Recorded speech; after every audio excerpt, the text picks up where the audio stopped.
বর্তমান বিজ্ঞান একটা কথা বলছে, পশ্চিমা বিশ্বের সবাই যারা ব্রেন নিয়ে গবেষণা করে, কি নিয়ে, ব্রেন নিয়ে যারা গবেষণা করে, তারা একটা কথা বলছে, ছোট বাচ্চাদেরকে যত আপনি পজিটিভ কথা বলবেন, মানে ইতিবাচক কথা বলবেন, এরা তত পজিটিভ মাইন্ডেড হবে।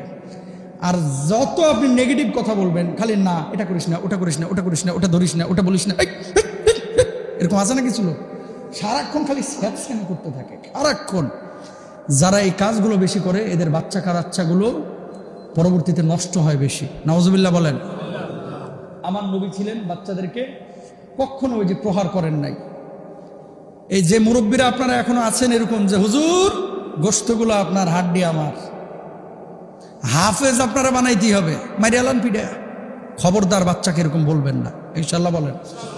আর হুজুরদেরকেও বলবো, মাদ্রাসায় যে সমস্ত হুজুর বাচ্চাদেরকে পিটাই, ও হুজুর হওয়ার যোগ্য না, ইমাম খতিব হওয়ার যোগ্য না। কথা বলেন ঠিক কিনা? কোথায় পাইছো মিয়া বাচ্চাদেরকে এভাবে মারা? শাসনের কথা আছে কিন্তু জুলুম না। কোথায় পেয়েছো এগুলো? ভণ্ডামি। নবীজি সাহাবীদেরকে কোরআন শিখিয়েছে, মারছে? একটা দলিল দেখান যে সাহাবীদেরকে বাঁশ দিয়ে পিটায় কোরআন শিখিয়েছে, দেখাতে পারবেন? যদি মুফতি সাহেব দেখেন হাত তুলেন যে হুজুর আমি জানি, দেখান একটা দলিল। তো সেখানে কি তারা ইসলাম বুঝে নাই? জিবরিল আমিন যখন নবীজির উপরে কোরআন নাজিল করলেন, কোরআন আসা যখন শুরু হলো, বুকের সাথে বুক মিলে নবীজি বলছে, মানা বেকারে, আমি পড়তে পারি না। আবার আলতো করে ধরলেন, পড়ো। আবার আলতো করে ধরলেন, পড়ো। একবার না, দুইবার না, চারবার, পাঁচবার, সাতবার। নবীজির তারপর থরথর করে কাঁপুনি শুরু হয়ে গেছে, গায়ে জ্বর চলে এসেছে। কোরআন তো এভাবে নাজিল শুরু হয়েছে। আমাদের দেশের মানুষ হচ্ছে, আসলে আমরা বাপদাদা থেকে মুসলমান হয়েছি, তো পড়াশুনে তো মুসলমান হয় নাই। এই জন্য ইসলামের অনেক বিষয় যেগুলো ইসলামে নাই, এগুলোকে ইসলামের ভিতরে ঢুকায়, এটারই একটা নিয়ম বানায় ফেলাইছে। বাবা, আপনার ছেলে হাফেজ হতে পারলে আলহামদুলিল্লাহ, ভালো।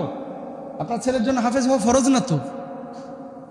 মৌলিক জ্ঞান শেখানো, ইসলামে আইন শেখানো, ইসলামের ফরজে আইন যে বিষয়গুলো, মৌলিক জ্ঞান, কিভাবে নামাজ পড়বে, রোজা করবে, দিন ফলো করবে, সুদ ঘুষ থেকে বেঁচে থাকবে, হালাল জীবনযাপন করবে, এটা হচ্ছে ফরজে আইন। এটা কি ফরজে আইন? হাফেজ বানানো ফরজে আইন না।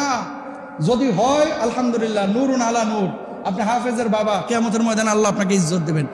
না হয় পেরেশানির কিছু নাই তো, ওরা নিয়ে এসে আপনি আলিয়া মাদ্রাসায় দেন, কমি মাদ্রাসায় দেন, অন্য জায়গায় দেন, বা স্কুলে পড়াইলেও প্রতিদিন আপনি মাদ্রাসার সাথে তাল্লুকাত রাখেন। হুজুর হাড্ডি আপনার, গোশত আমার, এই গোশত আপনার, হাড্ডি আমার, এই সমস্ত কথা আগের যুগে মানুষ না বুঝা বলছে। আমার বাবা বলে আসছিল, আমার বাবাও বলে আসছিল ছোটবেলায়। কিন্তু এই কথা এখন বলা যাবে না, কারণ এখনকার বাচ্চারা অনেক সফট। মোবাইল আপনি বুঝেন কি, কদ্দুর বুঝেন? ওদের হাতে দিয়ে দেখেন। এটাকে আপনি স্কুলে শিখাইছেন? কথা বলে না। যে কথাগুলো বলতেছি এগুলো কিন্তু আমার কথা বলতেছি না। বিশ্ব চলছে এক গতিতে, বাংলাদেশ চলছে আর এক গতিতে। কথা বলেন না কেন? এই যে আইফোনটা, এই ফোনটা ওরে দেন, দেখবেন যে ও অনেক কিছু বুঝে, আপনি বুঝেন না। চাচারে দিলে চাচা খালি লারবো, এটা হলুদ সাদা, আর ফোন আসলে খালি কচ করছে, কই নীলটা কোনটা টিপ পারে আর ধরে, আর লালটা কাটছে ফোনটা ইয়া করে দেয়, রেখে দেয়, মানে লালটা দিয়ে কাটে, সবুজটা দিয়ে ধরে। এই থিম ছাড়া আর কিচ্ছু জানে না। আর ওদেরকে দেন, দেখেন কত কি বাইর করে ফেলে। মানেটা কি? আপনি কি ওদেরকে স্কুলে শিখাইছেন? খুব চিন্তা করবেন বিষয়টা। এই জিনিসগুলো ওরা শিখছে কিভাবে? নিজে নিজে টিপে টিপে কিন্তু শিখে ফেলাইছে। তার মানে কি, যারা এটা নিজে শিখতে পারে তাদের ভিতরে ক্রিয়েটিভিটি আছে, অনেক জিনিস ওরা বুঝে যেটা আপনি বুঝেন না। তার মানে কি, আল্লাহ তাআলা তাদের মেধাটাকে ওইভাবেই কিন্তু এখন তৈরি করে দিয়েছেন। আসসালামু